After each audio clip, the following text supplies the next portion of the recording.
வணக்கம் மாணவர்களே. இந்த வீடியோவில் 8ஆம் வகுப்பு கணிதம் அலகு 1 எண்கள் இதில் பயிற்சி 1ல் 6ல் 5வது கணக்கு பார்க்க போகிறோம். என்ன கொடுத்துருக்காங்க பாருங்க, மதிப்பு காண்க. இங்கே ஒரு 3 இது அடுக்குக்குறி வடிவத்தில் இருக்குது. அவருடைய மதிப்புகளை நம்ம கண்டுபிடிக்கணும். முதல் இது பாருங்க, என்ன இருக்குது? 5ன் அடுக்கு 0 ப்ளஸ் 6ன் அடுக்கு -1 பெருக்கல் 3ன் அடுக்கு 2. இதனுடைய மதிப்பை நம்ம கண்டுபிடிக்கணும். கண்டுபிடிக்கலாமா? முதல்ல பாருங்க, 5ன் அடுக்கு 0னா அதோட மதிப்பு 1 ப்ளஸ் ஃபார்முலா என்னன்னா ஏயின் அடுக்கு 0 ஈக்குவல் டு 1. அடிமானத்தில் என்ன நாள் இருக்கட்டும், அடுக்குல 0 வந்து அதோட மதிப்பு 1. அப்போ பாருங்க, அடுக்குல 0 இருக்கா, அதோடைய மதிப்பு 1. அதுக்கடுத்து இந்த இடத்துல என்ன ஃபார்முலா பாருங்க, ஏயின் அடுக்கு -mனா அது எப்படி எழுதலாம்? 1 ஏயின் அடுக்கு +mனு எழுதலாம். பாருங்க, அடுக்குல மைனஸ் இருக்கு, அது எப்படி எழுதலாம்? 1/6ன் அடுக்கு 1ன்னு எழுதலாம். சரியா? பிராக்கெட் போட்டுங்க, ஏன்னா பிராக்கெட் இருக்கு இல்லையா? பெருக்கல் 3 ஸ்கொயர். இப்போ பாருங்க, 6ன் அடுக்கு 1 6 தான். 1 + 1/6 பெருக்கல் இது எப்படி எழுதலாம் பாருங்க, 3 ஸ்கொயரை 3 பெருக்கல் 3ன்னு எழுதலாம். இந்த இடத்துல குறுக்கு பெருக்கல் எடுங்க. 1ன்னா என்ன அர்த்தம்? 1/1. அப்போ ஓர் 6 6 பகுதியை பெருக்கியாச்சு. குறுக்கு பெருக்குங்க, என்ன வரும் பாருங்க, ஓர் 6 6 ப்ளஸ் ஓர் 1 1 பெருக்கல் 3 பெருக்கல் 3. சரியா? இப்போ பாருங்க, ஈக்குவல் டு இந்த இடத்துல என்ன வரும் பாருங்க, 6 1 கூட்டினா 7 7/6 பெருக்கல் 3 பெருக்கல் 3. இப்போ அந்த இடத்த கேன்சல் பண்ணலாம் பாருங்க. 1 3 3 2 3 6. இப்போ பாருங்க, ஈக்குவல் டு தொகுதியில் 7 3 தான் இருக்குது. அப்போ 7 3 பெருக்கல் இருக்கு இல்லையா? அப்போ 7 3 21, பகுதியில் 2 மட்டும்தான் இருக்குது, 2. இதான் என்னது நமக்கு தேவையான ஆன்சர்.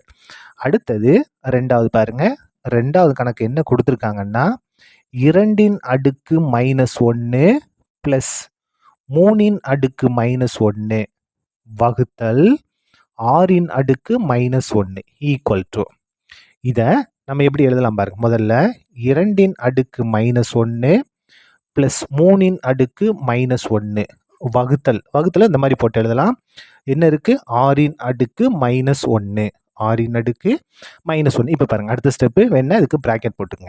ஈக்குவல் டு 2ன் அடுக்கு -1 ப்ளஸ் 3ன் அடுக்கு -1 பெருக்கல். பாருங்க, இங்க என்ன பகுதியில் 6ன் அடுக்கு -1 இருக்கா, மேலே கொண்டு தான் என்ன மாறும்? ப்ளஸ்ஸாக மாறும். ஃபார்முலா என்ன? அதாவது 1/ஏயின் அடுக்கு -mனா எப்படி எழுதலாம்? ஏயின் அடுக்கு +mனு எழுதலாம். அப்போ பகுதியில் இருக்கும்போது மைனஸ், மேலே கொண்டு தான் ப்ளஸ்ஸாக மாறும். அப்போ 6ன் அடுக்கு 1. இப்போ பாருங்க, ஈக்குவல் டு இந்த இடத்துல பாருங்க, ஏயின் அடுக்கு -mனா அது எப்படி எழுதலாம்? 1/ஏயின் அடுக்கு +mனு எழுதலாம். அடுத்த ஃபார்முலா 2ன் அடுக்கு -1 இருக்கா, இது எப்படி எழுதலாம்? 1/2ன் அடுக்கு 1ன்னு எழுதலாம். அதே மாதிரி இதை எப்படி எழுதலாம்? 1/3ன் அடுக்கு 1ன்னு எழுதலாம். பெருக்கல் 6ன் அடுக்கு 1ன்னா 6 தான். ஈக்குவல் டு 1/2ன் அடுக்கு 1னா 2 தான். 1/3ன் அடுக்கு 1னா 3 தான். பெருக்கல் 6 ஈக்குவல் டு, இது ப்ளஸில் இருக்குது, அப்போ குறுக்கு பெருக்கல் எடுக்கலாமா? 2 3 6 2 3 6 குறுக்க பெருக்குங்க.